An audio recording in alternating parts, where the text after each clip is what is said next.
Bueno, muy buenas tardes. Un placer nuevamente saludarles después de muchísimo tiempo.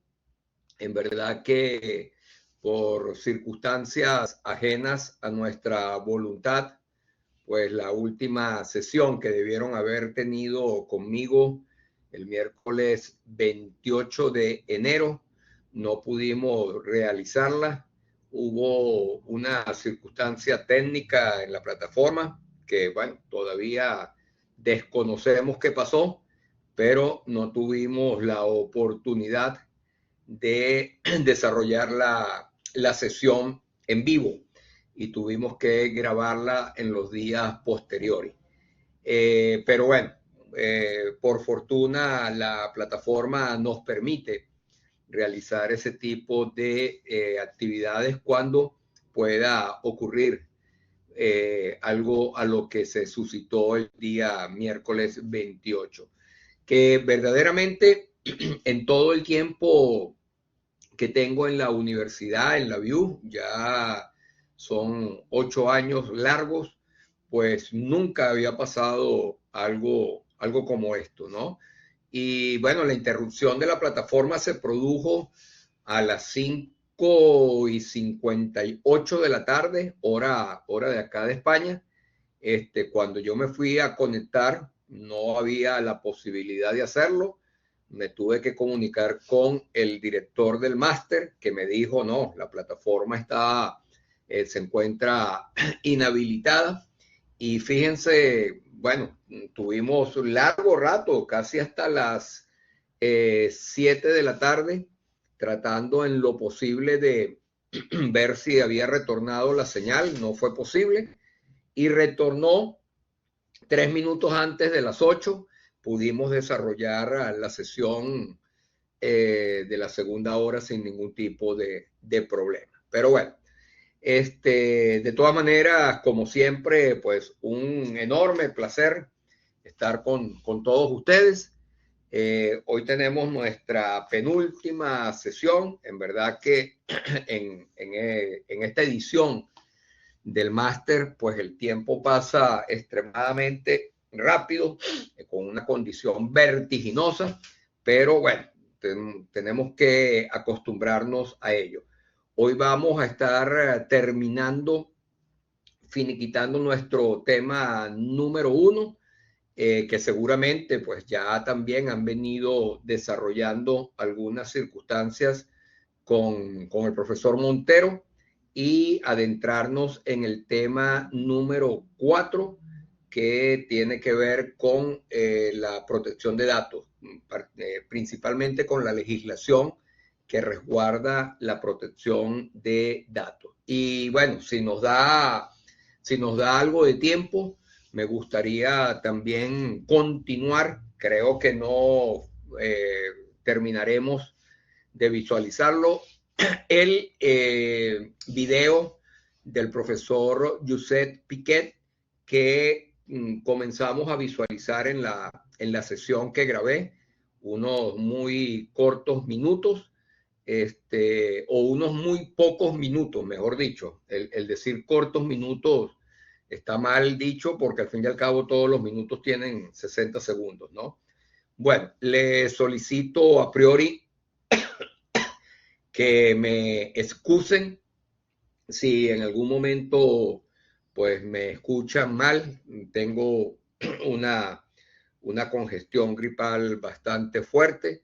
De hecho, ayer, pues que también tuve que dar las 4 horas de clase, no me sentía tan mal, pero bueno, esas circunstancias creo que me debilitó muchísimo. Le doy cordial bienvenida a quienes están presentes hasta este momento: Daniel Gutiérrez Rodríguez, Endica Ramos Paz, Jesús Fernández Bernabeu. Yo no sé si Jesús Fernández, con el segundo apellido, el apellido de su madre, Bernabeu, tiene algunas acciones en el Estadio de Madrid, probablemente, ¿no? Juan Calvo Arenas, María José Lorido, María Teresa Naranjo Ramos y Roger Antonio León Brenes.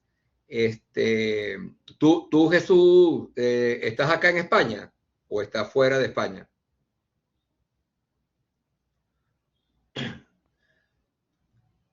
Ah, es de Alicante. Muy bien. Bueno, si tienes algunas acciones allá en el estadio del Real Madrid, pues podemos, aunque yo no soy del Real Madrid, ¿no? Pero podemos, soy futbolero por naturaleza, puedo ver cualquier partido de fútbol sin ningún problema, ¿no?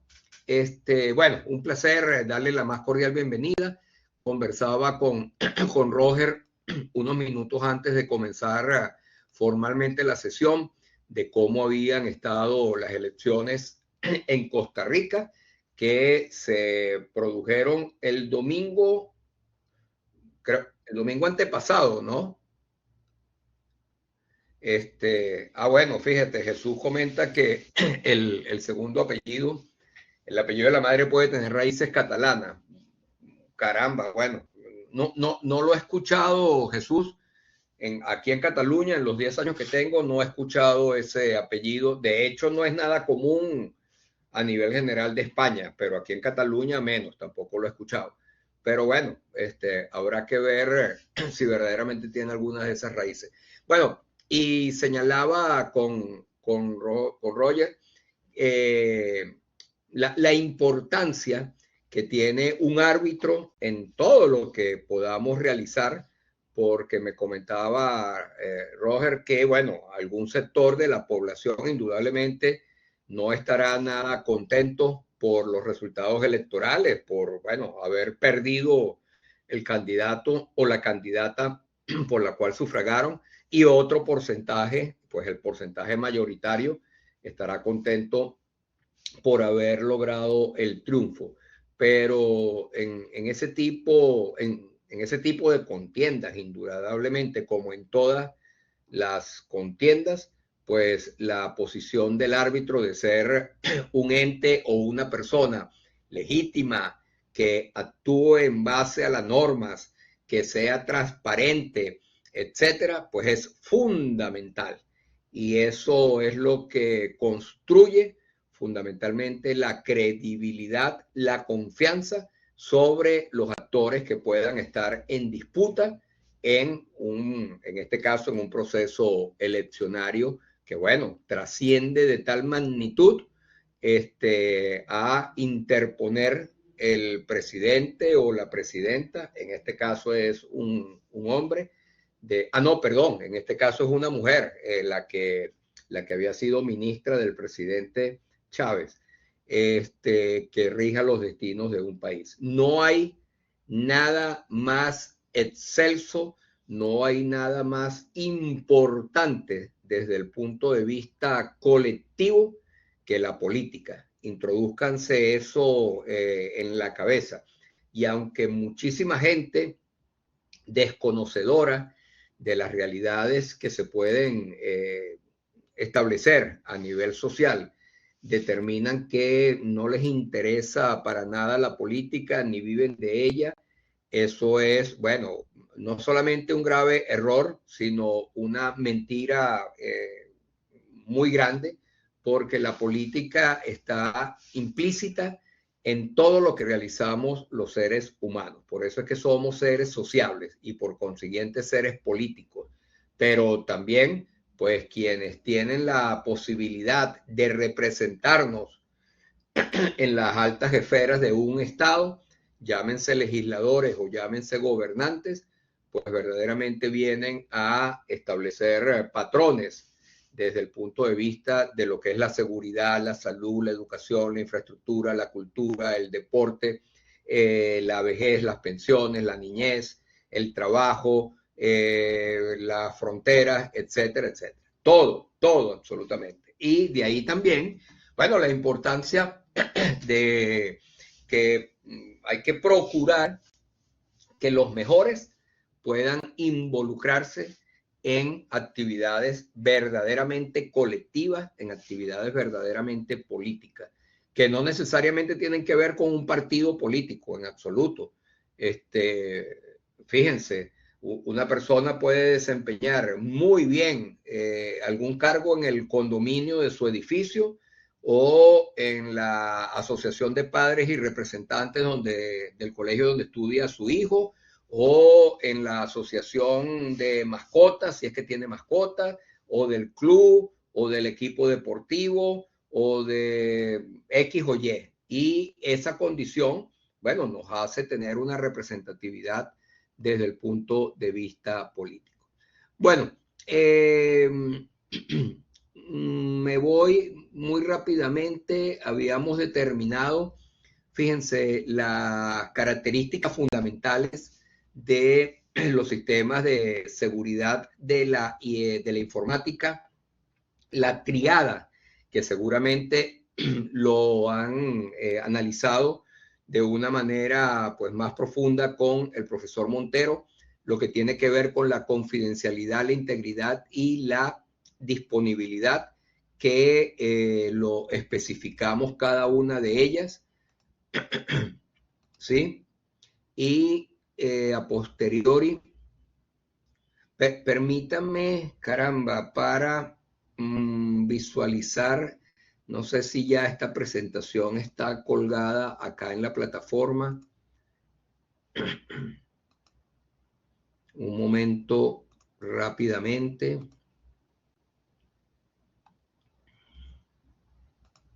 Sino para hacer una anotación, materiales docentes, presentaciones.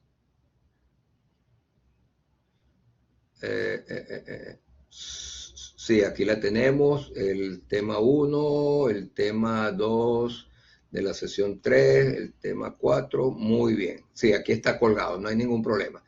Aprovecho para ratificarles, por favor, fíjense, acá tenemos los materiales del foro, que algunos de ustedes había señalado que los enlaces no les abrían.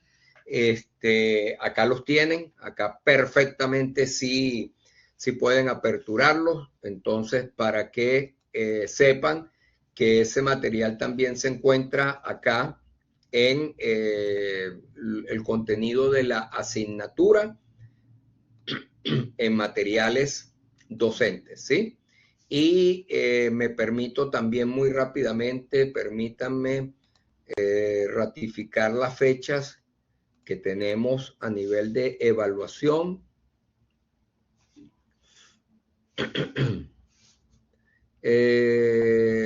Ya presentamos el test que fue la semana pasada y nos resta la participación en los foros, que está abierta hasta el 18 de febrero, hasta la próxima semana, hasta el próximo miércoles. La entrega del trabajo en primera convocatoria el 23/2. Y los exámenes, el examen final en primera convocatoria va a ser el viernes 27 de febrero, dentro de 2 semanas y media, y en segunda convocatoria el 24 de abril. Recuerden que tenemos 2 franjas horarias, fundamentalmente para las personas, bueno, en general, una primera franja horaria de 12 del mediodía a 14 horas, todo este horario de hora peninsular española, y la franja B de 20 a 22, de 8 a 10 de la noche, ¿sí? Por favor, ténganlo presente, y particularmente quienes se encuentren fuera de España, pues hagan su consideración para no tener problema en cuanto a los horarios. Entonces, bueno, habiendo aclarado eso, me permito hacer acá, habíamos, muy importante tener la condición de poder concientizar o concienciar a la dirección de donde hemos venido desarrollando nuestra actividad laboral. Vimos los criterios de seguridad, la clasificación en cuanto a las medidas, la física, la lógica, la administrativa, y habíamos quedado en la parte legal. Si mal no recuerdo, acá, muy bien, habíamos desarrollado la parte de los preceptos legales, constitucionales, que en muchos países hoy día se encuentra lo que tiene que ver con la protección de datos. Y hacíamos el señalamiento que, por ejemplo, acá en España, el artículo 18, numeral cuarto de la Constitución, establece cuáles son los principios por los cuales tanto la administración pública como privada debe desempeñarse en cuanto a la protección de los datos personales. En Colombia, el artículo 15, en Ecuador, el artículo 66, numeral 19 constitucional, y en México, el artículo 16. En Perú, aunque no está contemplado en el marco de su Carta Magna, pues está contemplado en una ley particular, la ley 29.733.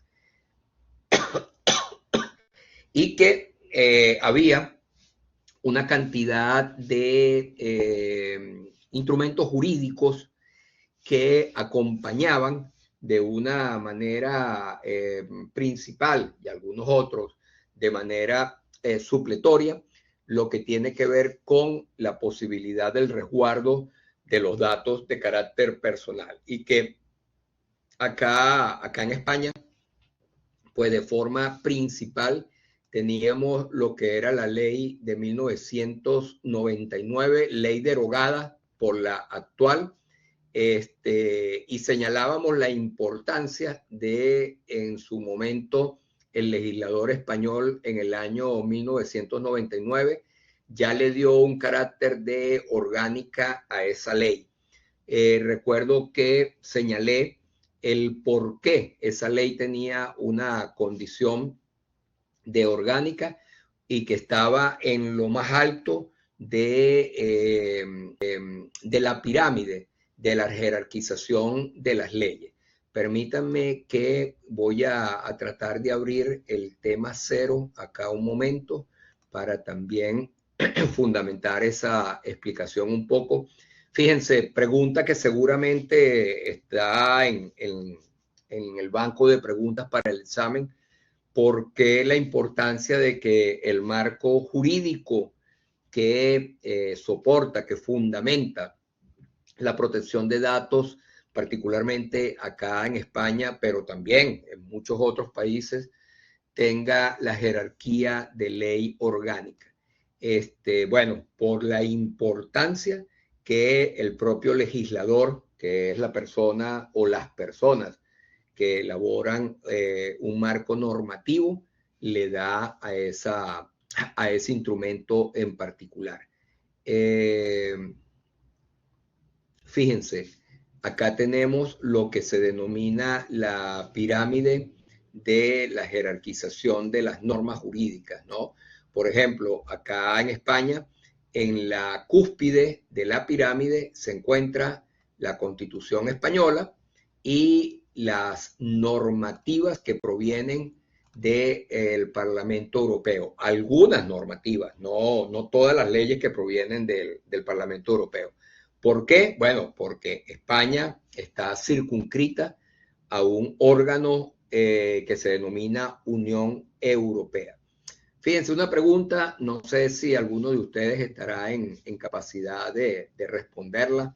Alejandro, David, Daniel, Endica, Giovanni, Jesús, Juan, María José, María Teresa o Roger. ¿Por qué un país como España puede compartir aquí en lo más elevado de la jerarquización de la norma su principal ley, que no es otra cosa sino la Constitución de España, con normativas europeas? Eso no se ve en otros países que no sean los europeos. La pregunta es ¿por qué?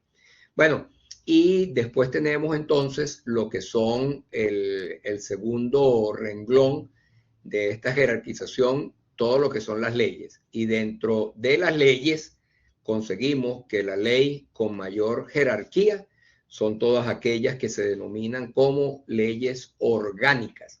Este,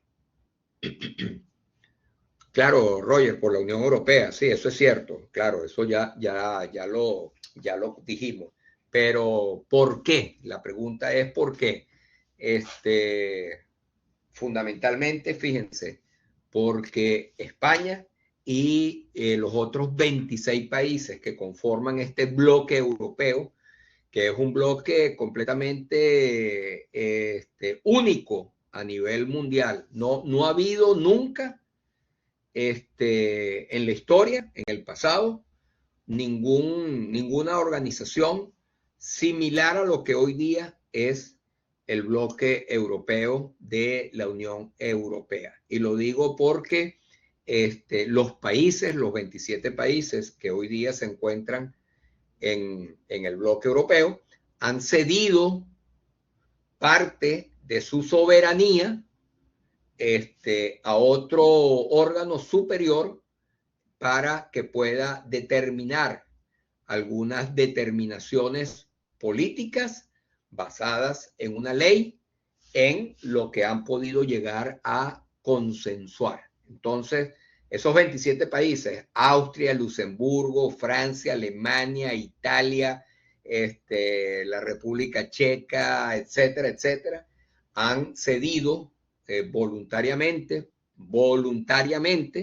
Fíjense que esto es muy importante porque hasta 1945 muchos de los países europeos habían cedido parte de su soberanía, pero no voluntariamente, sino que se las habían arrebatado por condiciones de guerra durante la Segunda Guerra Mundial a un ente superior que se denomina Unión Europea.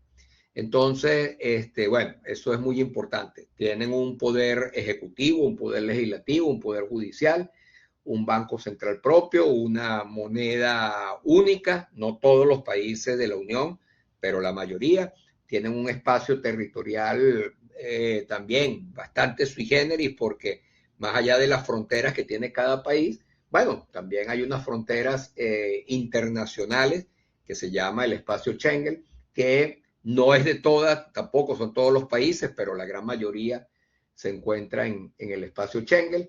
Y bueno, con un documento fundamental del país X o Y o Z o W, pues puede circular libremente por ese espacio. Entonces, esa es la respuesta, fundamentalmente porque se ha cedido soberanía. Entonces, con lo de las leyes, la importancia de que España en el 99 legisló en materia de protección de datos con esa importancia superlativa, dándole un carácter de ley orgánica por la importancia que el legislador estableció para lo que era la protección de los datos de carácter personal. Entonces, para que por favor lo tengan en cuenta.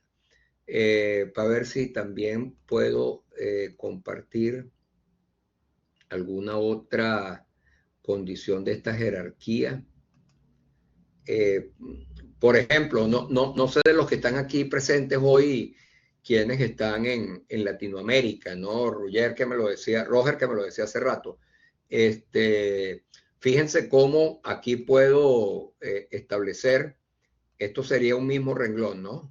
Derecho comunitario con las constituciones en los países europeos que se encuentran subsumidos dentro de la Unión Europea. Después vienen algunos tratados internacionales, ya voy a leerlos, que sean indudablemente reconocidos por los países, las leyes como tal, leyes orgánicas u ordinarias, las normas con rango de ley, los reglamentos, que son normas procedimentales. Acuérdense eso, por favor, no tienen por qué aprenderse cada uno de los reglamentos que tienen que ver con la materia, pero sí saber que los reglamentos son las normas de procedimiento. Fíjense, ustedes que son ingenieros en diferentes ámbitos de la tecnología, tienen unas normas por las cuales se asignan, pero tienen también unos procedimientos. Bueno, desde el punto de vista legal,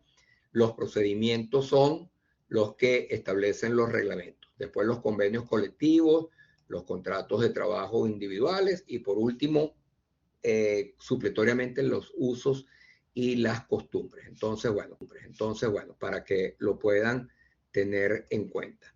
En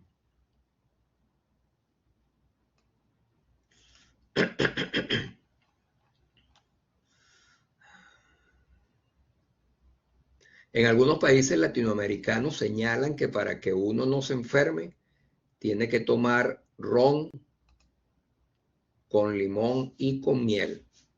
Algunos en oportunidades le quitamos el ron y le quitamos la miel, nos tomamos el ron, pero no nos mejoramos para nada. Aquí comenta Jesús, porque somos vulnerables sin la Unión Europea económica y militarmente. No, Jesús, no, eso no es, esa no es la condición. Todos los países tienen un nivel de vulnerabilidad más o menos y en diferentes ámbitos. Imagínense en el ámbito tecnológico, que es lo que a nosotros nos interesa en una asignatura como esta, y particularmente en una asignatura de legislación en materia tecnológica. La vulnerabilidad que se tiene a nivel mundial en general, ¿no? Porque la tecnología es una de las cosas que podemos decir que mayoritariamente se encuentran globalizadas. Hoy día, con una llamada del móvil, del celular, pues nos comunicamos indistintamente con personas de todo el mundo, pero también con los sistemas de información, con las transacciones bancarias, con la compra por internet, etcétera, etcétera, ¿no? Ahora, que solos puedan llegar a ser los 27 países, indudablemente mucho más débiles que estando en conjunto, bueno, eso es una realidad, pero tampoco es que sea una garantía de éxito que estando juntos pueden llegar a ser más fuertes, porque si no, imagínense, pues puede ser muy fácil para los países unirse. Dígame, ¿por qué entonces el Reino Unido se separó de la Unión Europea? Bueno, ¿es más débil o más fuerte con la separación?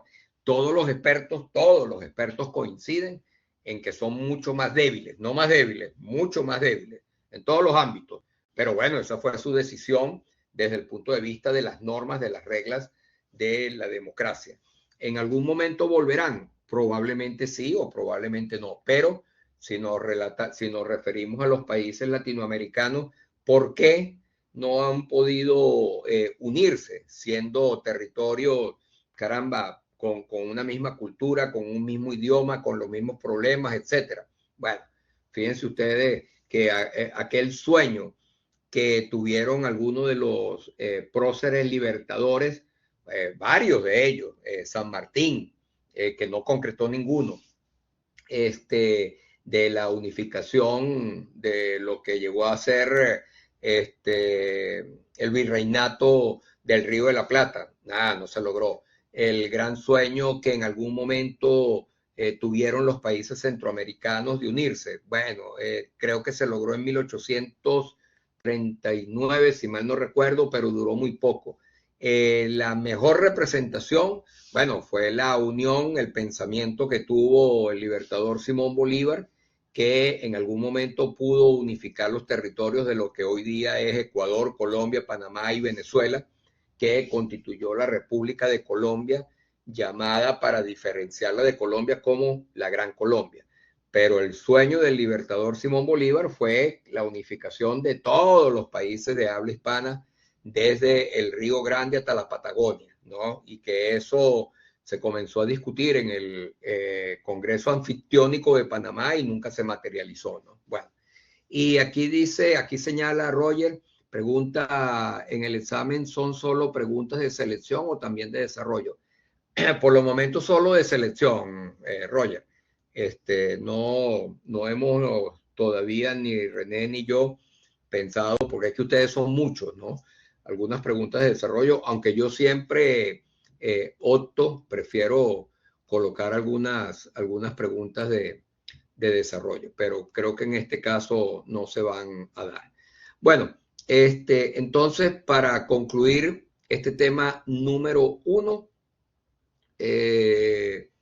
me voy acá a las leyes, bueno, lo que habíamos señalado entonces, esa ley de protección de datos del 99 que derogó la ley del 2018, tengo el pulso, que se denomina Ley Orgánica de Protección de Datos Personales y Garantía de los Derechos Digitales. Fíjense ustedes cómo abarca no solamente a los datos, sino a todos los derechos digitales que hasta los momentos podamos llegar a tener. Pero como no hay una condición límite en este instrumento jurídico, sino que se deja abierto hacia lo que son esos derechos digitales, bueno, aquí se pueden incorporar muchísimos otros derechos.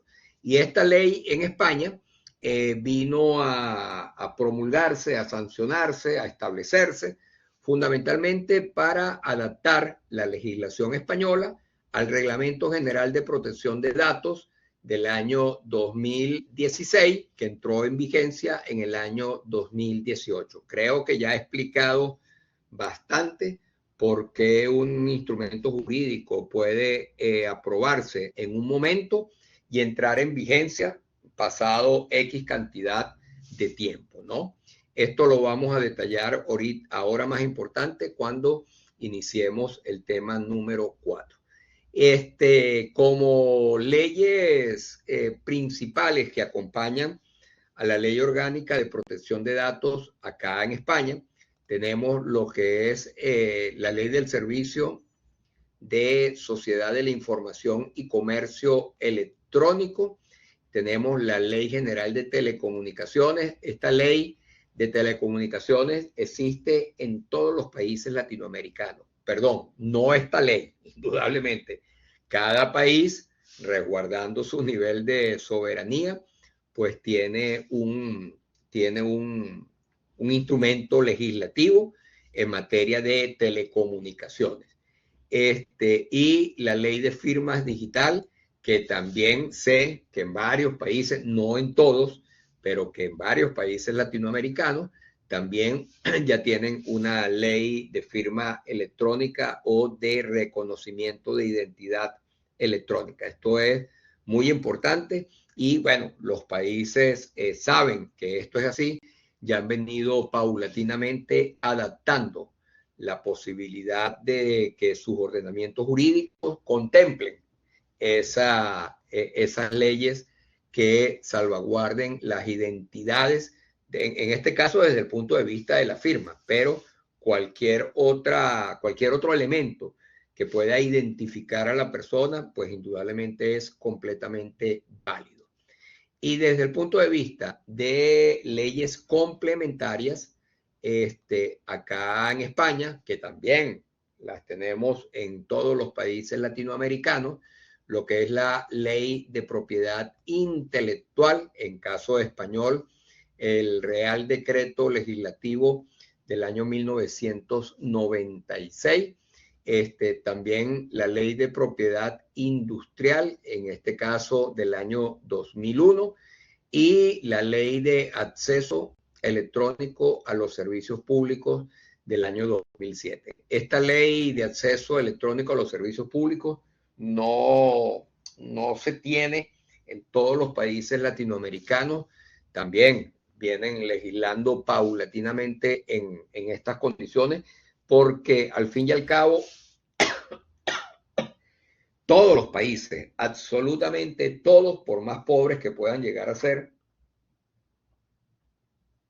disculpen, están tratando de actualizar sus mecanismos de información o de registro o de posibilidad de comunicación con las personas como tal a nivel electrónico. Y como esto es así, indudablemente salvaguardando las posibilidades de desarrollo tecnológico que pueda tener un país con otro, pues indudablemente a medida que se va estableciendo esos mecanismos, pues necesitan de un resguardo desde el punto de vista legal. Y aquí ustedes, más allá de tener una actividad laboral estable en este momento, pues hay que preguntarse, como todo buen profesional, todos los profesionales en cualquier ámbito del conocimiento,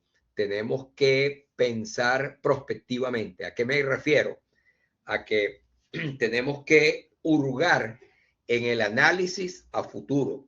No quiero decir con esto que haya que ser temerario en su totalidad, pero debemos atrevernos a pensar cómo mejorar las condiciones en general. Alguna persona pudiese decir en este momento, caramba, yo voy a tratar de ver cómo logro para diseñar un software que pueda hacer más fácil el trabajo de la empresa en la cual estoy.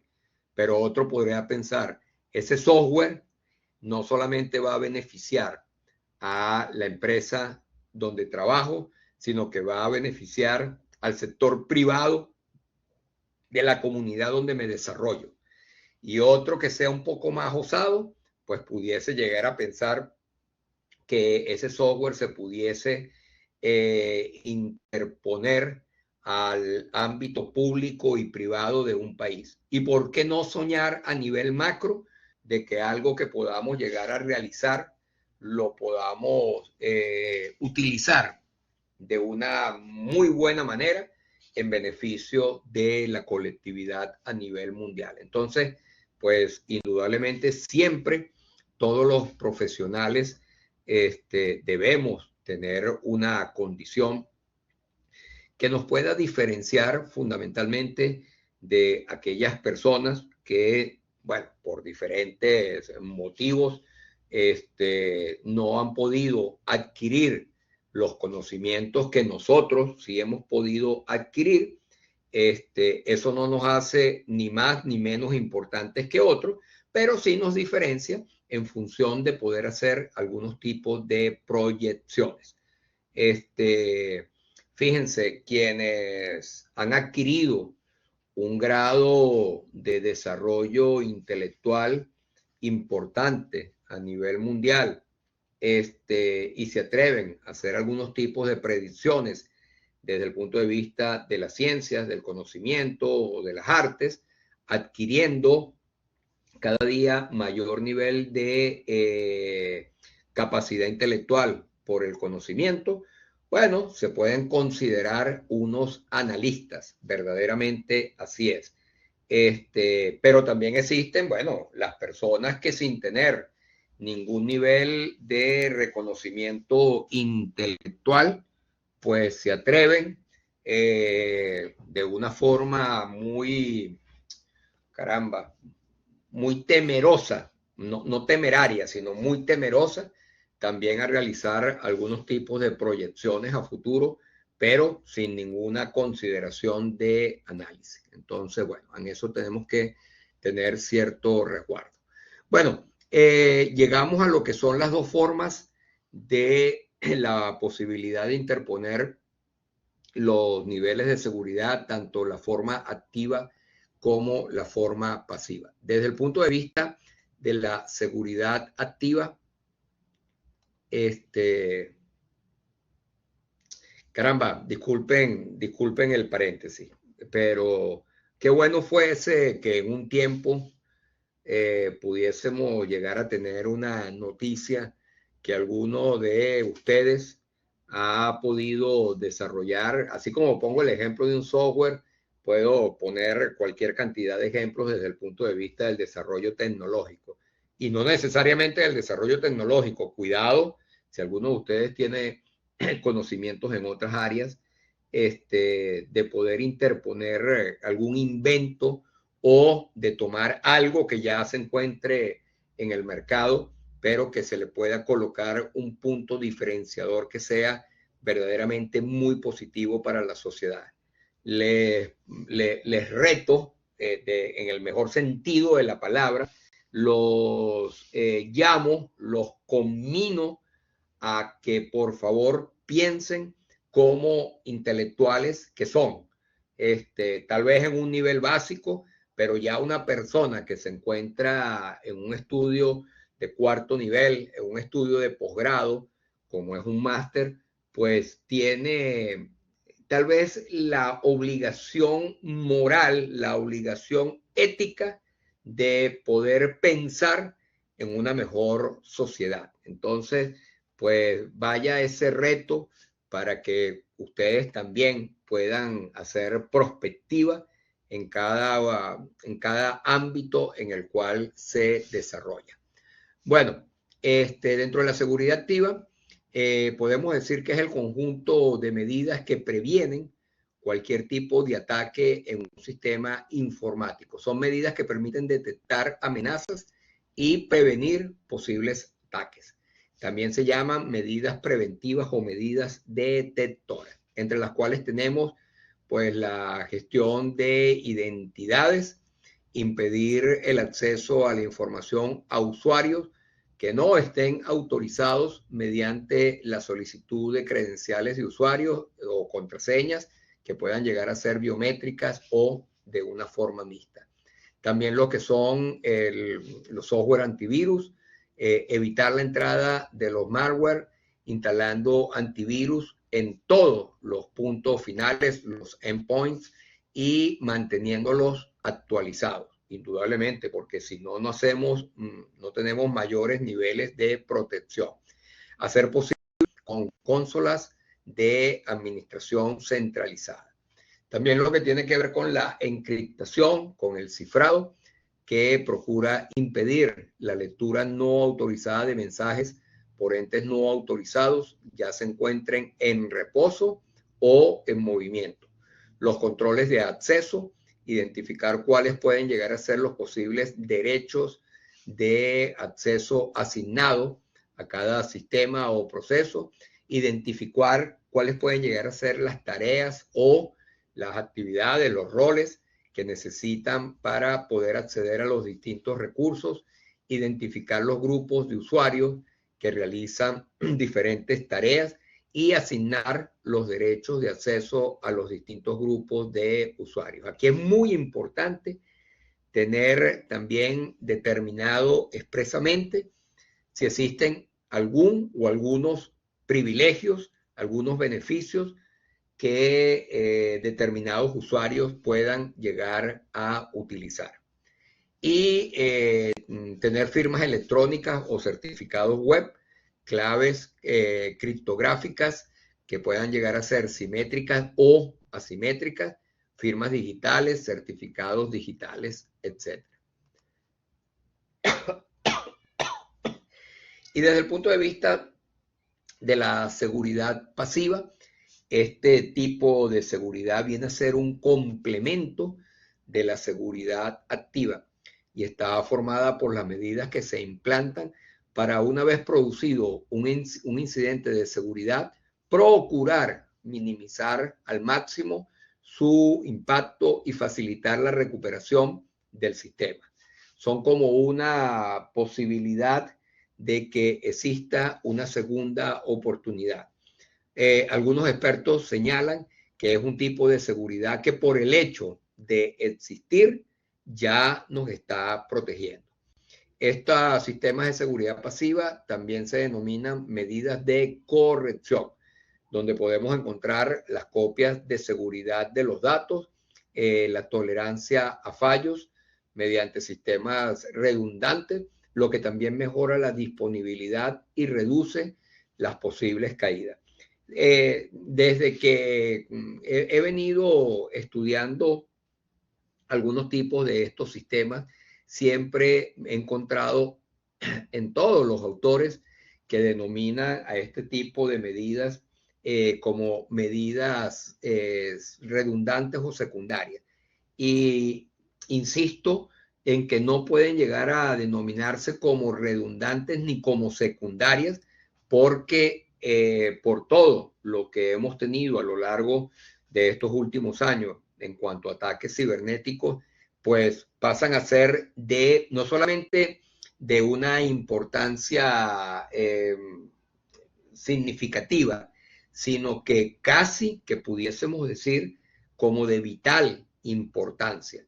Entonces, esa consideración de redundancia, aunque verdaderamente viene a enfocarse en algo que ya está hecho, pues indudablemente nunca será redundante. Eso redundante es cuando se utiliza algo que no es necesario, ¿no? Entonces hay que tener cuidado en ello. Bueno, para terminar este tema, tenemos los principios de seguridad. Inicialmente, el principio de menor privilegio. Cualquier sujeto u objeto que pueda ser un usuario, administrador, programa, sistema, proceso, debe tener tan solo los privilegios señalados. Esos privilegios, como señalé inmediatamente anterior, tienen que encontrarse expresamente establecidos y que sean fundamentalmente para desarrollar la actividad que esa persona tiene encomendada. En segundo lugar, el principio de transparencia. La seguridad no se obtiene absolutamente a través de la oscuridad. Un sistema no es mucho más seguro porque podamos llegar a esconder cuáles pueden resultar ser sus posibles defectos o vulnerabilidades, sino precisamente por todo lo contrario, porque lleguemos a conocerlo de la mejor manera y en un momento determinado también podamos llegar a corregir lo que en algún momento ha podido fallar. El hecho de mantener posibles errores o vulnerabilidades en secreto en absoluto va a evitar que puedan llegar a existir los riesgos. Y de hecho, puede resultar ser radicalmente contraproducente porque pueden llegar a evitar que se puedan llegar a corregir.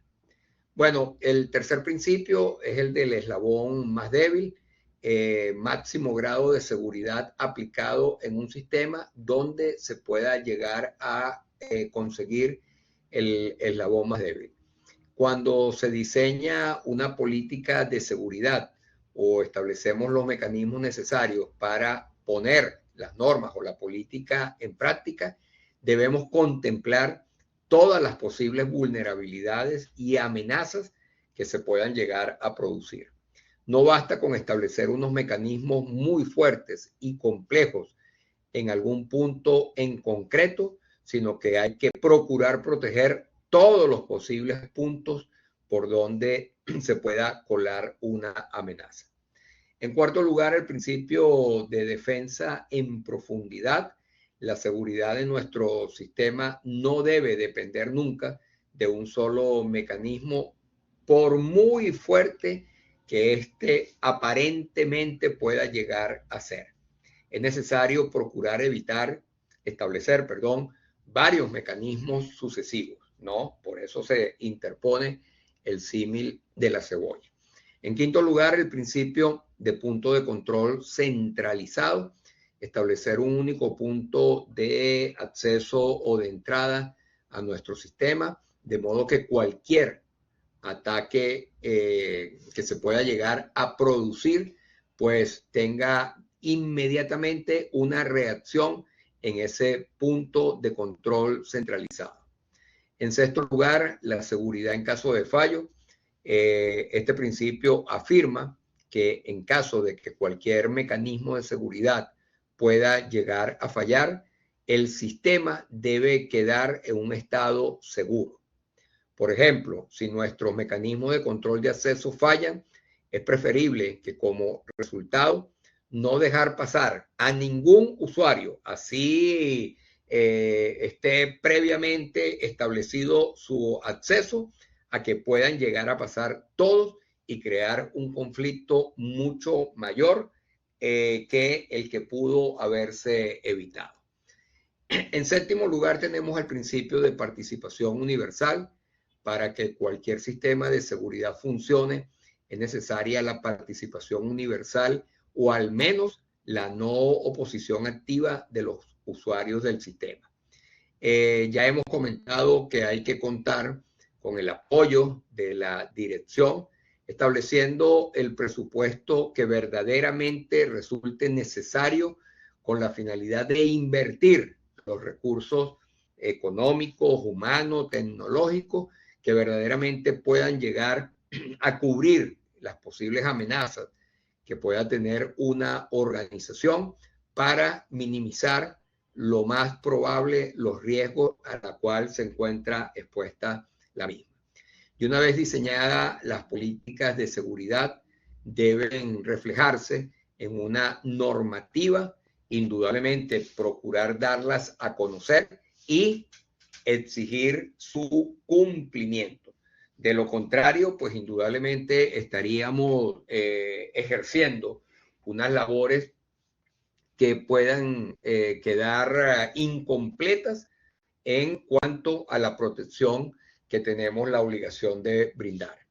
El último principio es el principio de simplicidad, pues mantener las cosas lo más simple posible las hace mucho más fáciles de comprender.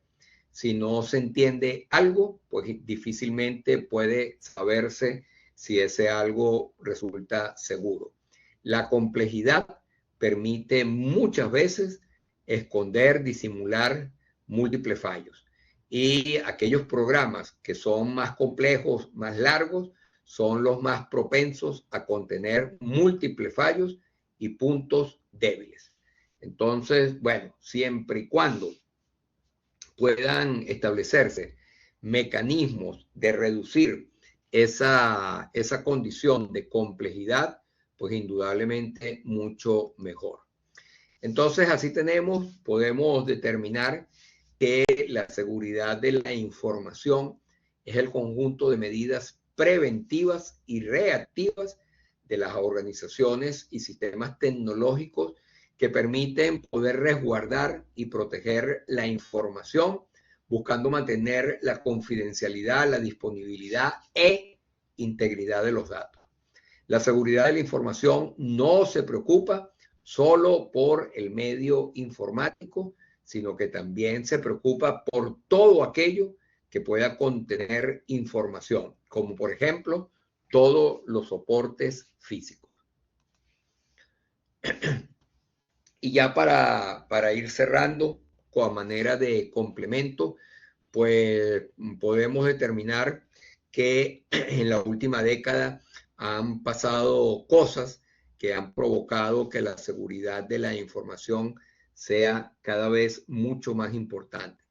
¿Debido a qué? Bueno, inicialmente a que todo está conectado, a que el número de usuarios en la red y en todos los sistemas crece a una cantidad avasallante, que cada vez hay muchos más sistemas y por consiguiente servicios en la red, y que los sistemas indudablemente por los mecanismos de afectación pues también cada día son mucho más complejos, presentando también muchas más vulnerabilidades, porque así como hay grandes expertos en materia de seguridad, pues también hay grandes expertos en materia de vulnerabilidad. Y bueno, donde no, tal vez en esta lámina habría que invertirla, ¿no? En la actualidad la información es un elemento presente prácticamente en todo. Más bien habría que señalar en dónde no se encuentra verdaderamente la información, porque está absolutamente en todo lo que en una sociedad se pueda llegar a practicar. Entonces, de ahí, pues el resguardo cada día más que debemos tener a los posibles riesgos que puedan producirse en los sistemas de información. Seguramente René se los comentó en un momento determinado, yo lo he repetido en reiteradas oportunidades. Ya hoy día no es si tenemos posibilidad o no en nuestra organización, por pequeña que sea, mucho más si es mediana y garantía de si es una empresa grande, si nos van a atacar o no nos van a atacar. No, la circunstancia hoy día es cuándo va a llegar ese ataque, porque por desgracia, indefectiblemente ese ataque tarde o temprano va a llegar a cualquier organización, pequeña, mediana, grande, pública, privada, en cualquier ámbito. Por eso la necesidad de cada día tener personas con mayor experticia como ustedes. Fíjense, en la mayoría de los casos de seguridad pasa a ser importante cuando se produce una situación en la que aparecen graves consecuencias. Un accidente de tráfico, el robo de un coche, el desborde de un río, un incendio, etc. Pero en cada una de estos escenarios podemos ir incluyendo cualquier otro tipo de actividades, repito, absolutamente todas las actividades que hoy día desarrollamos los seres humanos. Entonces, por eso la importancia de la protección que debemos poder brindar a las organizaciones en general. La información a ser un activo importante para las organizaciones. Hay que asegurarnos que se encuentre segura y de una manera correcta.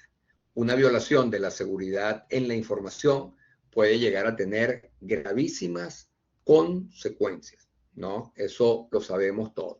Y bueno, después tenemos unas conclusiones. Las conclusiones se las dejo en la presentación para que cada uno de ustedes la pueda ir manejando. Bueno, así llegamos a lo que es el tema de las medidas de protección de datos. Importante que podamos tener una condición de análisis en cuanto a las normativas técnicas que seguramente las discutieron con el profesor Montero, fundamentalmente las que tienen que ver con la ISO 45001, no, perdón, 27001. 45001 son las ISO que tienen que ver con materia de seguridad y salud laboral, que bueno, la tengo muy presente porque dicto esa asignatura y ayer estaba hablando de ello, ¿no? Bueno, fíjense, el origen legal del derecho a la privacidad se encuentra en la Declaración de los Derechos Humanos de 1948. Dicho texto otorga a una persona el derecho a proteger su intimidad, a proteger su familia, su domicilio o su reputación de cualquier intromisión que pueda llegar a ser ilegítima. Y hasta dónde llega la libertad de una persona ha sido eternamente la pregunta. Importante que desde el punto de vista histórico ustedes sepan que, bueno, fundamentalmente la fundamentación del derecho a la libertad para unos y para otros, a la privacidad, se da como base en la Declaración de los Derechos del Hombre de 1789 con la Revolución Francesa y que surte una muy profunda modificación en 1948, cuando esa Declaración de los Derechos del Hombre se amplía a la Declaración Universal de los Derechos Humanos, ¿no?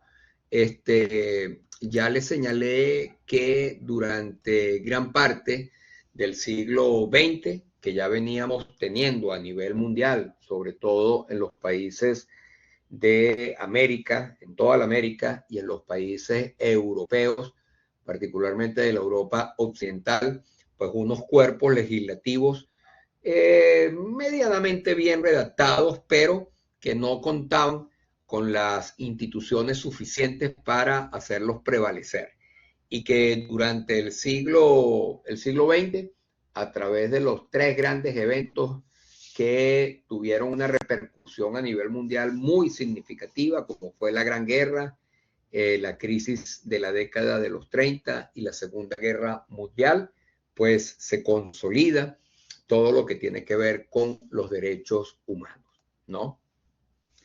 Bueno, el marco jurídico que señala los patrones o la fundamentación de la privacidad acá en España, este principio o este derecho de privacidad lo tenemos establecido similarmente en todas las constituciones a nivel mundial, en todas, absolutamente en todas. La cuestión es que, bueno, en algunas no se llega a cumplir, es casi como decir papel mojado, pero en otras, indudablemente, no solamente es que se le brinde importancia, sino que cada día más, pues, recobra una significación particular porque la gran lucha de los seres humanos, particularmente en el mundo occidental, aunque hoy día pudiésemos determinar en la cultura occidental, porque hay países de Oriente,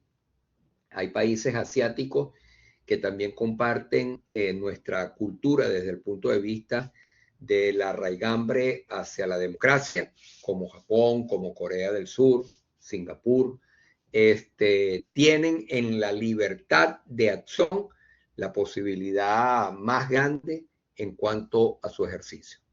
Si alguno de ustedes me responde esta pregunta, ¿hasta dónde llega la libertad de una persona? Le cedo ya unas milésimas de puntos para no alguna actividad del portafolio, sino para el examen final, ¿no? Entonces, bueno, fíjense, acá en la Constitución española tenemos en su artículo número 10 la fundamentación hasta que impides la del prójimo, señala Daniel. Y Jesús, para ver qué señala Jesús, hasta la libertad del otro. Ajá, caramba. Alejandro, la libertad de una persona acaba donde empieza la de otra. Bueno, es que eso no responde claramente a lo que es el condicionante de esa pregunta en particular, hasta dónde llega la libertad de una persona. La voy a poner de otra forma. Será hasta donde comienzan los derechos de otros, escribe Roger. ¿Será la libertad individual un conducto general que podamos hacer lo que podamos hacer o fundamentalmente tiene algunas limitantes? Caramba, cada momento voy poniendo más compleja la circunstancia. Aquí está la pregunta, fíjense. ¿Hasta dónde llega la libertad de una persona? ¿No? Todas esas respuestas que me han dado no son, no es la respuesta acertada. Están suspendidos todos, suspenso todo. Pero bueno, sigan intentándolo hasta las limitaciones sociales. No, Jesús, raspado. Sigan poniendo que en algún momento por descarte puedo repartir esos puntos. Hasta donde comienzan los derechos y la dignidad y libertad de los demás. No, en absoluto. Fíjense, la libertad de una... ¿La respondo o me callo y la respondemos más adelante? La respondo más adelante para darle, bueno, respondo entonces. Fíjense, la libertad de una persona, aquí en esta pregunta, mucho cuidado como ustedes leen las preguntas, porque en esta pregunta no se señala para nada los límites sociales o los límites legales. La pregunta señala, ¿hasta dónde llega la libertad de una persona? Hasta donde sus posibilidades de actuar se lo permiten, ¿sí? Una persona puede agredir a otra, sí. Una persona puede matar a otra, sí. Una persona, bueno, repito, la libertad de una persona llega hasta donde pueda tener la posibilidad de ejercicio desde el punto de vista material a través de sus órganos y de su pensamiento. No podemos volar, ¿verdad? Eso, entonces, ahí hay un límite desde el punto de vista de la naturaleza humana. No podemos respirar bajo el agua. Ahí hay un límite de la naturaleza humana. no podemos caminar por sobre el aire. Allá hay unos límites de la naturaleza humana. Ahora, podemos llegar a ser la persona más cruel que exista en la humanidad. Indudablemente que sí. Tenemos capacidad para matar, violar, robar, hurtar, estafar y un larguísimo etcétera de conductos negativos. Por supuesto que sí. Mucho más, tenemos condiciones para ser generosos, solidarios, humildes, afectuosos, racionales, etcétera. Ahora bien, eso que ustedes señalan son los límites desde el punto de vista legal o los límites desde el punto de vista social. Pero los límites de una persona llegan hasta donde sus condiciones individuales se lo permiten, ¿sí? A ver lo último que señala acá el amigo Jonathan. Pero también hay límites en las sociedades o la libertad de actuar se sale del esquema judicial. Claro, Jonathan y todos. La libertad de actuación se sale de los límites judiciales o de los límites sociales en función de las capacidades que tenemos los seres humanos. Claro, si una persona viola, mata, secuestra, estafa, etcétera, y lo descubren, bueno, dependiendo del ordenamiento jurídico del territorio donde haya cometido ese hecho, pues tendrá una sanción, ¿sí? Ahora, si usted mata, fíjense esto, si una persona en España mata una gallina, ¿estará sancionado por la ley? No. Si mata a una mosca, ¿estará sancionado por la ley? ¿O un zancudo? No. Si mata a una persona y no se descubre el delito como tal, ¿podrá estar sancionado? No, en absoluto. Entonces, a lo que me quiero referir es que los seres humanos tenemos capacidad para acometer actos extremadamente viles y crueles y negativos y perversos, pero que por fortuna, pues hay un manto que se denomina un ordenamiento jurídico, un manto de legalidad que, bueno, tratan en lo posible de enmendar las actitudes negativas que podamos desarrollar los seres humanos. Yo no sé si dentro de algunos años habrá una legislación en España o en X país, no lo sé, que prohíba matar una gallina o prohíba matar una vaca, un toro, un buey, etcétera. Entonces, dependiendo de las circunstancias, pues los ordenamientos jurídicos se van desarrollando a medida que las sociedades pues van también avanzando. Entonces, estamos claros en esto, en que podemos desarrollar. Fíjense, hace un rato mencionaba, ¿por qué los sistemas informáticos son cada día más complejos y procuran ser más seguros? Si no hubiese la perversión de algunos expertos en informática de querer dañar a organizaciones, bueno, pues sencillamente no tendría por qué haber tantos niveles de seguridad en los sistemas informáticos. Pero así como ustedes se están preparando para hacer cada día, tener mayor experticia en materia del conocimiento para el bien, bueno, también hay otras personas que se están preparando en función de acometer acciones delictivas en materias cibernéticas. ¿Es válido o no es válido? Bueno, desde el punto de vista del desarrollo de la sociedad, de la ética, de la moral, de las leyes, pues indudablemente no es válido. Pero desde el punto de vista de lo que podemos hacer los seres humanos, bueno, es completamente válido que se pueda llegar a realizar, ¿no? Por eso es que existe, fíjense, una ciencia tan extremadamente antigua, tal vez la segunda ciencia más antigua que ha existido en el desarrollo de la humanidad es el derecho, después de la filosofía. ¿Por qué? Bueno, porque es que los seres humanos no nos portamos bien per se y necesitamos entonces que se nos interpongan unas medidas, unos límites al desarrollo desde el punto de vista de nuestro comportamiento social.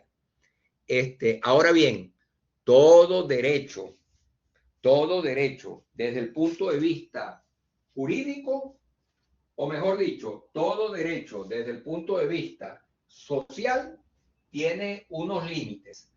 Ahora, los jurídicos tienen unos límites que quien los venza, pues amerita una sanción, ¿no? Recuerden ustedes lo que hemos dicho, que la normativa jurídica es una de las tantas normas sociales. ¿En qué se diferencia? Bueno, fundamentalmente es que quien incumple una norma desde el punto de vista legal, pues acarrea una sanción, sea administrativa o sea penal, ¿no? Bueno, cualquier pregunta, bienvenida sea.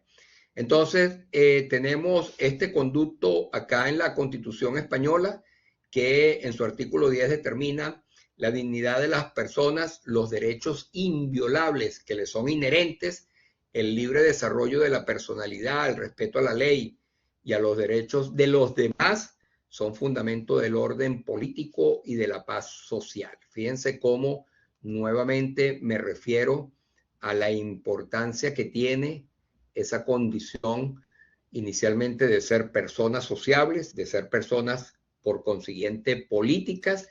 Bien lo señalaba Aristóteles. ¿Sabe cómo denominaba Aristóteles a aquellas personas que no les interesaba para nada la convivencia social y por consiguiente no les interesaba para nada lo político? ¿Alguien sabrá? Antes de que metan ahí en Google o en inteligencia artificial a decirlo.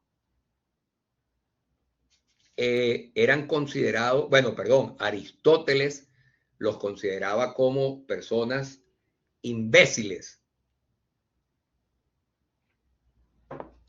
Decirle imbécil entonces en la antigua Grecia, en la antigua Roma, en el Imperio Romano, al inicio del cristianismo, o cuidado si hasta en el Renacimiento a una persona pudiera resultar el mayor insulto que se le pudiera atribuir, porque era aquella persona que no tenía ninguna afinidad hacia la actividad social, no le interesaba para nada sus congéneres, ¿no? En absoluto. Entonces, el imbécil para Aristóteles. Bueno, en segundo lugar tenemos también la condición de que las normas relativas a los derechos fundamentales y a las libertades que la Constitución reconoce se interpretarán de conformidad con la Declaración Universal de los Derechos Humanos y los tratados y acuerdos internacionales sobre las mismas materias ratificados por España. El artículo 18 señala que el Estado español garantiza el derecho al honor, a la intimidad personal y familiar y a la imagen, la condición de inviolabilidad del domicilio personal, la inviolabilidad de las comunicaciones y establece los límites al uso de la informática. Fíjense lo importante que es esto. Y el numeral cuarto de ese artículo 18 determina: la ley limitará el uso de la informática para garantizar el honor y la intimidad personal y familiar de los ciudadanos y el pleno ejercicio de sus derechos. Caramba, qué importante esta condición. Pero para todos quienes se encuentren allá en Costa Rica, Roger, o en Colombia, o en Perú, o en Ecuador, en Chile, en todas partes, este texto, esta redacción que trae acá la Constitución Española de 1978, en cuanto a los derechos de privatizar a una persona, son los mismos que traen cada una de las constituciones que tenemos en los países a nivel general. Tal vez puedan estar redactados de diferente manera, pero en el fondo señalan las mismas circunstancias. Y muy importante, fíjense, Jesús comenta cómo puede existir la condición de inviolabilidad del domicilio y la ocupación al mismo tiempo. Bueno, Jesús, importantísima esa acotación. La ocupación no es legal, no, en absoluto. Nunca será legal la ocupación. Puede resultar ser digna, humana, puede resultar ser de justicia, puede llegar a resultar ser de fundamento de solidaridad, de ayuda, de humildad, de lo que usted quiera ponerle el calificativo hacia lo positivo, pero es ilegal. Pero también le podemos poner el calificativo hacia lo negativo. Pueden ser unas personas delincuentes, pueden ser personas estafadoras, pueden ser personas que teniendo la posibilidad de poder pagar no deseen hacerlo, etcétera, etcétera. Entonces ahí el reclamo, Jesús, es fundamentalmente hacia quién. Bueno, hacia el Estado, que no cumple con el propio ordenamiento jurídico. Y tener muy claro algo, fíjense, las normas constitucionales son normas generales, ¿no? Que se van a especializar desde el punto de vista de todo el ordenamiento jurídico. La Constitución puede señalar algo muy general, pero ese algo muy general se va a especificar a través del ordenamiento jurídico. Por eso es que existen, bueno, infinidad de leyes, infinidad de reglamentos, etcétera, etcétera, porque la Constitución no puede desarrollar cada ámbito en la cual un país quiera regir los destinos de su población. Pero este caso que coloca, que señala Jesús, bueno, lo podemos ver repetido en muchas otras circunstancias. La inmigración, por ejemplo, que es, fíjense, en Latinoamérica, Jesús, no hay mucha consideración de los ocupas con K, como la conocemos acá en Europa o en Estados Unidos. Hay muy pocas ocupaciones, ¿no? ¿Es válido? Fíjense, les hago esta pregunta. ¿Ustedes creen que es válido que una persona mayor, que tenga 70 y pico de años y no tenga ingresos suficientes y no tenga un techo propio, caramba, y se encuentre enfermo, pueda llegar a posesionarse de un bien no siendo suyo, que esté abandonado o que sea propiedad de una entidad bancaria que tiene 5.000, 7.000, 10.000 inmuebles, o de un fondo de inversiones que, caramba, no ha ejecutado las mejores actividades posibles en su desarrollo. O resulta que ese bien, caramba, es de una persona que tiene otros 20 bienes y lo tiene abandonado.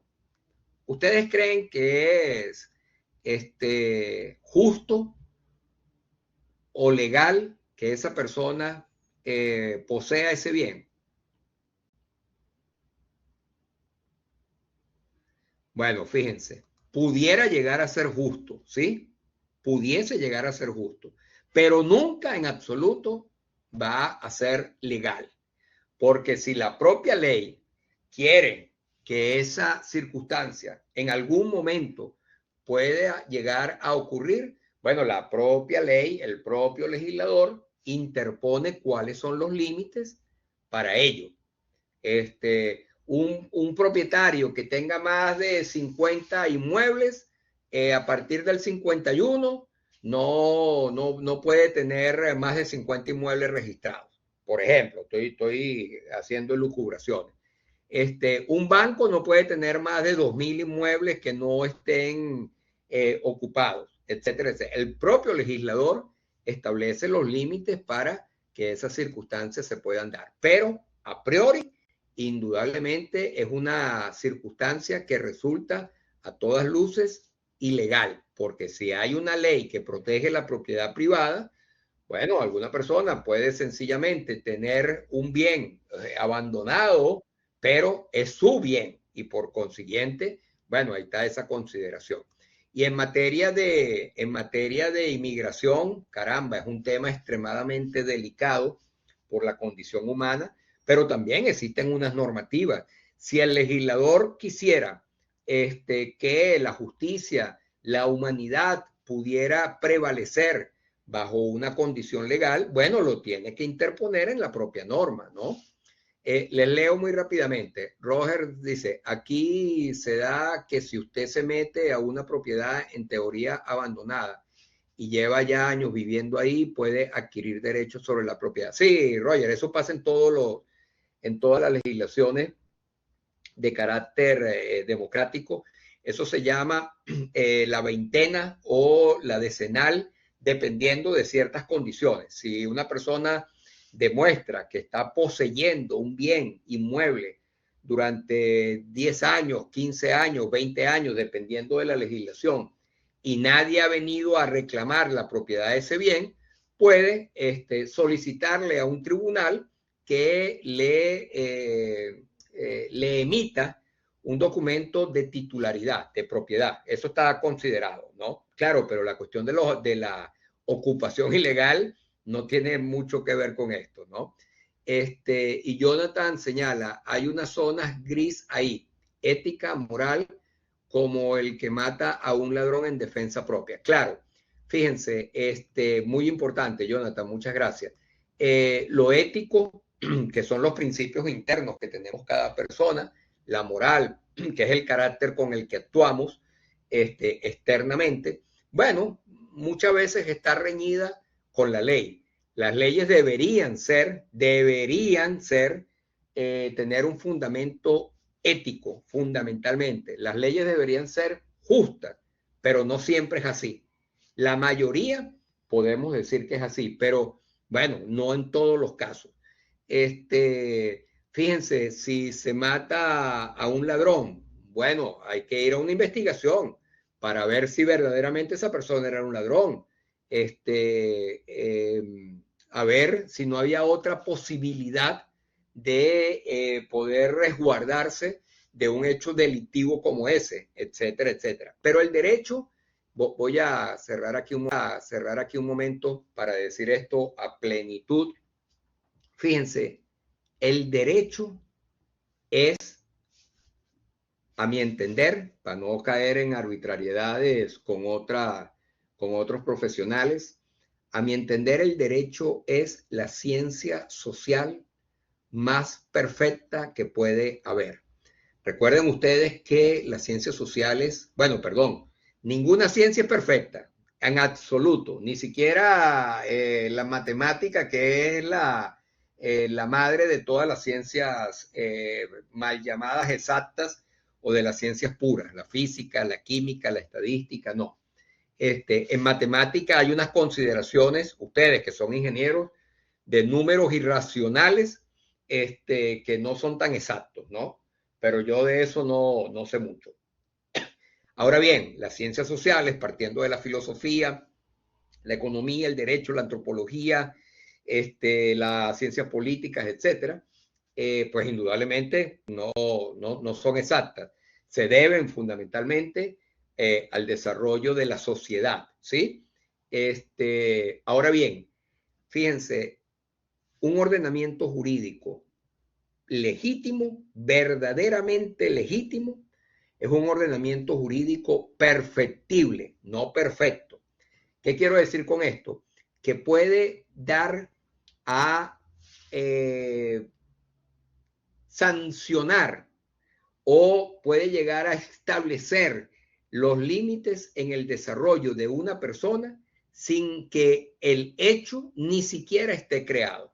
Y se lo demuestro con esta consideración que está acá en este artículo número 4, en el artículo número 18 de la Constitución Española, que repito, seguramente están en todos sus países. Y el pleno ejercicio de los derechos. En el año 78, cuando se sancionó, cuando se aprobó esta constitución acá en España, ni se pensaba que iban a existir lo que hoy día denominamos como bases de datos, mucho menos el Internet, la inteligencia artificial. Pero fíjense ustedes cómo el legislador español de aquel momento, el constituyentista español de aquel momento del año 78, tuvo una visión para poder establecer un marco regulatorio de algunas instituciones que ni siquiera estaban creadas. Entonces, el derecho difícilmente, cuando está muy bien redactado, puede dejar alguna circunstancia del desarrollo de las personas sin tener un marco legal. Entonces, muy importante que eso se pueda, que ustedes puedan entender esas circunstancias, independientemente de que ustedes, bueno, no sé si en el día de mañana alguno de ustedes se vaya a graduar de abogado, ¿no?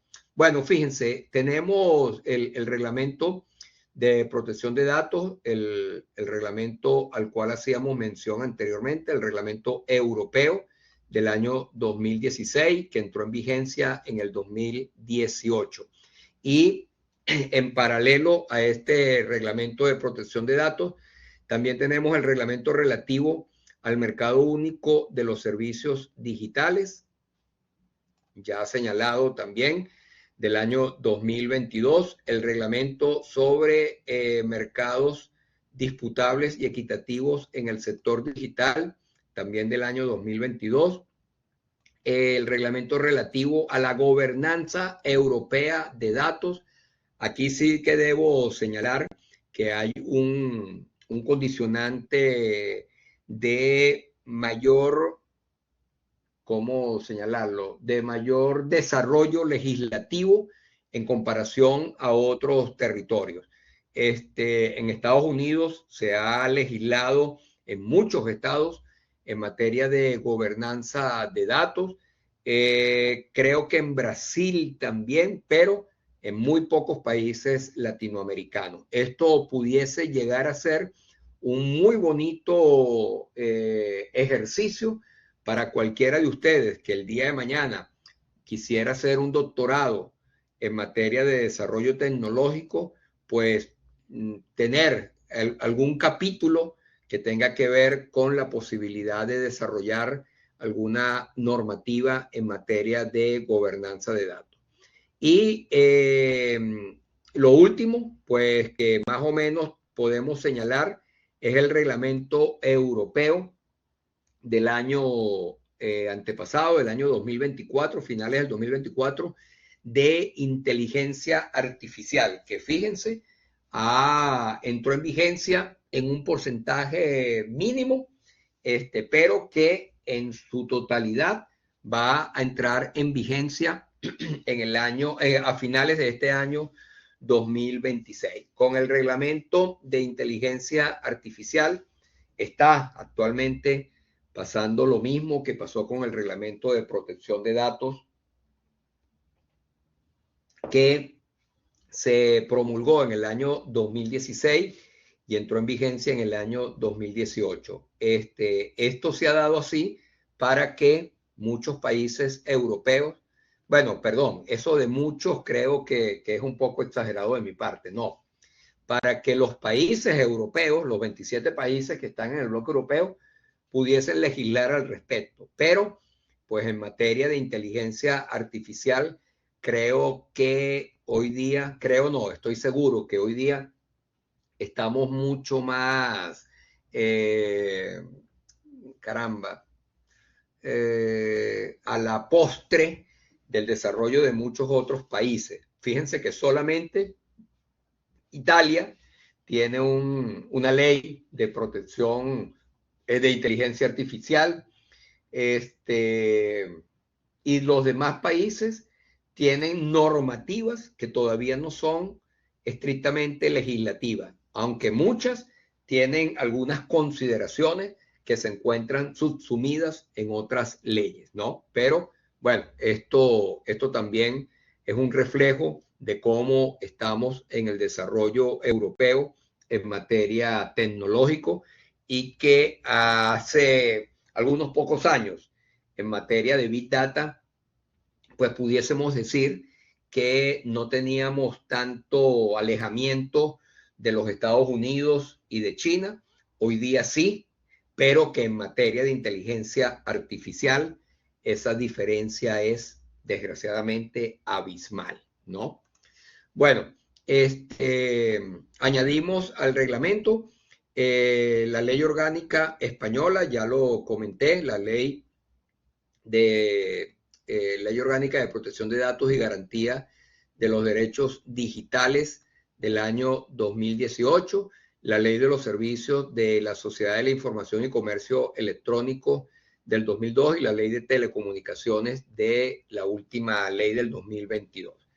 Bueno, voy a dejarlo hasta acá para que podamos visualizar algunos pocos minutos del video que estábamos analizando, que estábamos viendo, y el día lunes pues terminamos de ver todo lo que tiene que ver con la parte legislativa de los datos para poder entrar muy cortamente a lo que tiene que ver con la parte de registro de propiedad industrial, que ese tema no va para el examen, pero es importante que ustedes puedan tener la posibilidad de conocer algunos fundamentos de esa ley, ¿no?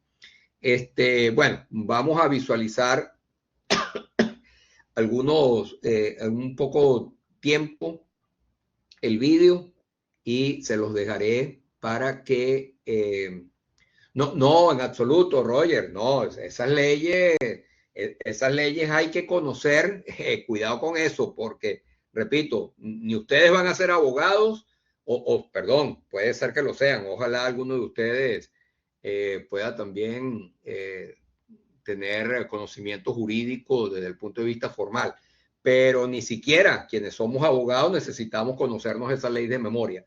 Necesitamos saber cómo se denominan, necesitamos saber medianamente las más importantes, cuándo se promulgaron y cuándo entraron en vigencia y para qué son, sencillamente, ¿no? Y eso me refiero a las más importantes, no a todas las complementarias, no. Bueno. Volver a ser la gran potencia hegemónica y basarlo en la superioridad tecnológica. Y eso es inteligencia artificial, desarrollo de redes del 5G, es el Internet de las cosas, es el blockchain, es el machine learning. Son todos esos fenómenos en los que China está haciendo un esfuerzo extraordinario y cabe decir que en algunos ámbitos está tomando la delantera. Usted ha dicho en alguna conferencia, quien domine la inteligencia artificial, el Internet de las cosas, la nube, dominará el mundo. Bueno, lo he dicho en alguna conferencia, pero tengo que atribuir la frase a quien la pronunció, que fue Putin. El presidente Putin dijo que quien domine la inteligencia artificial dominará el mundo por muchas razones, ¿no? No solo porque consigues la supremacía económica, la supremacía comercial o ganas una gran dosis de influencia política, sino porque estamos hablando también de la capacidad militar. Y estamos en un mundo en el que la fuerza y el uso de la fuerza vuelve a ser el elemento fundamental, o la amenaza al uso de la misma, vuelve a ser un elemento fundamental de las relaciones internacionales. Rusia lo practica todos los días sin ningún tipo de escrúpulo, ¿no? Y en ese contexto se produce una novedad histórica que no se había producido con anterioridad. China siempre fue una potencia fundamentalmente terrestre. Tuvo la posibilidad de ser una gran potencia naval antes incluso que Occidente, con las navegaciones por el Índico que hicieron que barcos chinos llegaran hasta el Mar Rojo, por ejemplo, o hasta las costas de África, pero eso duró poco. China siempre ha tenido temor a las agresiones exteriores, particularmente de los mongoles o en su momento incluso cuando no formaba parte de China, de los manchúes, pero ahora ha llegado a la conclusión de que si quiere ser una potencia global en el mundo de la globalización, tiene que ser también una potencia aeronaval y una potencia en el espacio. y, por supuesto, en el ciberespacio. Y eso cambia las reglas históricas que han basado el uso de la fuerza y la disputa entre naciones, ¿no? Y eso es algo que produce enorme angustia, por ejemplo, en el Pentágono, porque puede suceder que más allá de tener la superioridad nuclear, que indiscutiblemente sigue teniendo Estados Unidos, la capacidad de hackear o de neutralizar los sistemas del adversario que se basan en la red satelital, pues pueda neutralizar ese tipo de superioridad, ¿no? Y eso es algo que está absolutamente encima de la mesa, no en la opinión pública, pero sí en los estados mayores de los países más importantes. La tecnología lo está cambiando absolutamente todo, no solo nuestra manera de producir y vender o de comprar y consumir o nuestra manera de trabajar, sino que está cambiando también las reglas del juego. Entre otras cosas, porque detrás de esa revolución tecnológica inevitablemente vamos a tener que enfrentarnos a un debate ético. Y es el debate relacionado con la libertad individual, con el libre albedrío, con nuestra capacidad de preservar determinadas cosas que nosotros los occidentales asociamos a la dignidad, como la privacidad o la intimidad, y todo eso está en cuestión. Y por lo tanto están en cuestión los valores que presumíamos que eran universales, pero que estamos descubriendo que son occidentales y que muchos otros no los comparten. Y por eso está tan en cuestión pues la democracia representativa, o está tan en cuestión una economía de mercado basada en la iniciativa privada y con el mínimo intervencionismo estatal, o está en cuestión la sociedad abierta, entendida como el ejercicio de la libertad individual y de la igualdad, y están en cuestión las instituciones democráticas asociadas pues al concepto de separación de poderes, de independencia del poder judicial, de libertad de expresión, y todo eso confluye en algo a nivel internacional, y es que también está en cuestión lo que hemos llamado el orden liberal internacional, y por lo tanto se cuestiona el multilateralismo, se cuestiona el libre comercio, se cuestiona la voluntad de respetar el derecho internacional y los derechos humanos y de no recurrir al uso de la fuerza salvo en legítima defensa. Todo eso también está en cuestión, y por lo tanto estamos ante un momento muy serio, muy grave, en el que también está en juego nuestro propio concepto de libertad. Es un torrente. Eres un torrente. Bueno, fíjense en la consideración particular de lo que tiene que ver con este último comentario, de que puede estar en juego nuestro concepto de libertad, ¿no?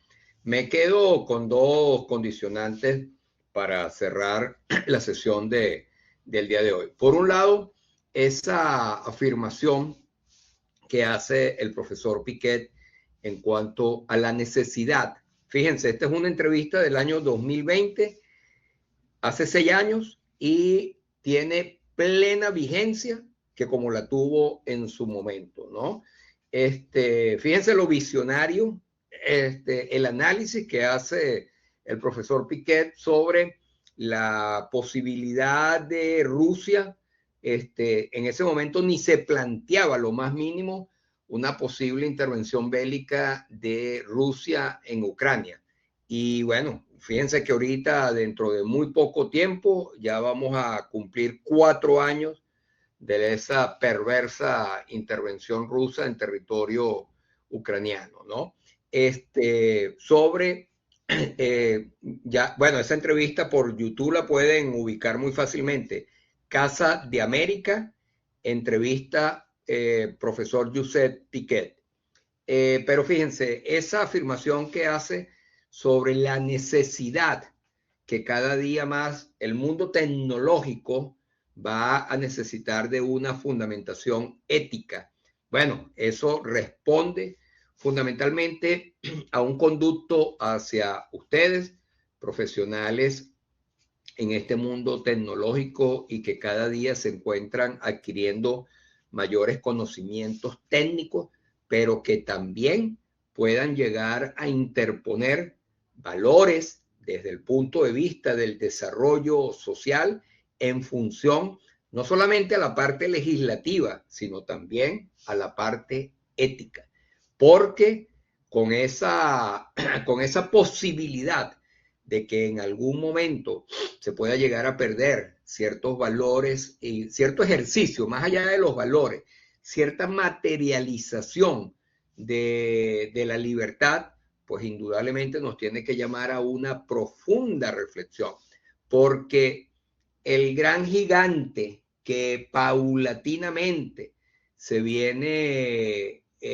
desarrollando e imponiendo en algunas variables, pero que pareciera que a la vuelta de pocos años pudiese ya ser un factor determinante para el desarrollo tecnológico a nivel mundial, que es la China, pues indudablemente no tiene en su condición política la potestad de las libertades de las personas. Todo lo contrario, pues el régimen chino, como un régimen autocrático, totalitario, dictatorial, manejado fundamentalmente por el Partido Comunista, donde no se permite en absoluto la libertad de los derechos políticos, alguno que otro, libertad de derechos económicos, mucho menos los derechos de libertad de expresión.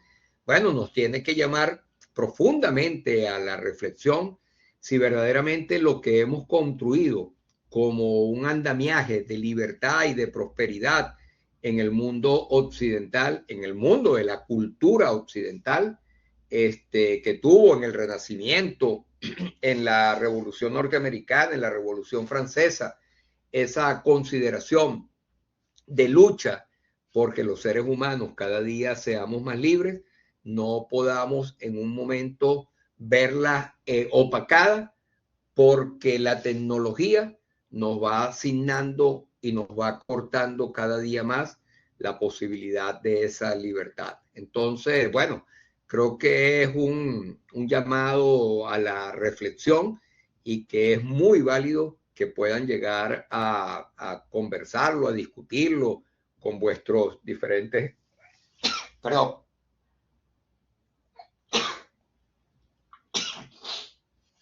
caramba, disculpen, con vuestros diferentes compañeros.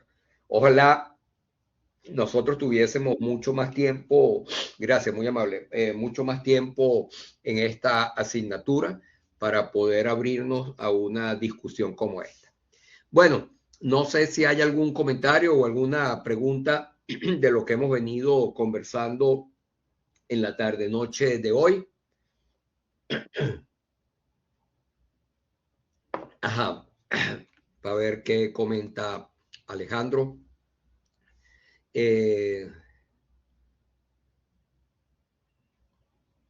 Alejandro pregunta que cuál es el número de aportaciones y comentarios que tenemos que hacer en cada foro. Alejandro, eso está en la guía, perdón, en la rúbrica. Permítanme colocarla acá muy rápidamente, en la rúbrica que está en la guía docente, ¿sí? Acá tenemos, aquí está la rúbrica. 3 participaciones en cada foro para poder, bueno, perdón, disculpen, 3 participaciones que sean pertinentes, con capacidad crítica, con análisis, o sea, 3 buenas opiniones o participaciones en cada uno de los foros para poder obtener la máxima calificación, 2 para estar en un notable y 1 para estar y 2 que no sean nada pertinentes, que puedan resultar ser más bien impertinentes para estar aprobado. Entonces, bueno, léanse por favor la guía, la rúbrica que está en la guía docente, que aquí tienen las condiciones o las características fundamentales para obtener la puntuación que ahí se requiere, ¿sí? No sé si hay alguna otra pregunta. Bueno, voy entonces cerrando nuestra sesión por la tarde-noche de hoy. Disculpen mi condición verbal, pero bueno, cuando uno está, cuando se siente mal, pues verdaderamente se le dificulta mucho este tipo de actividades que, repito, lo que dije al principio de la sesión, para mí no hay mejor medicina que dar clases. Vamos a ver si no me mejoro, por lo menos disfruto el tiempo. Feliz noche para todos, un gran placer y nos reencontramos el lunes, ¿sí?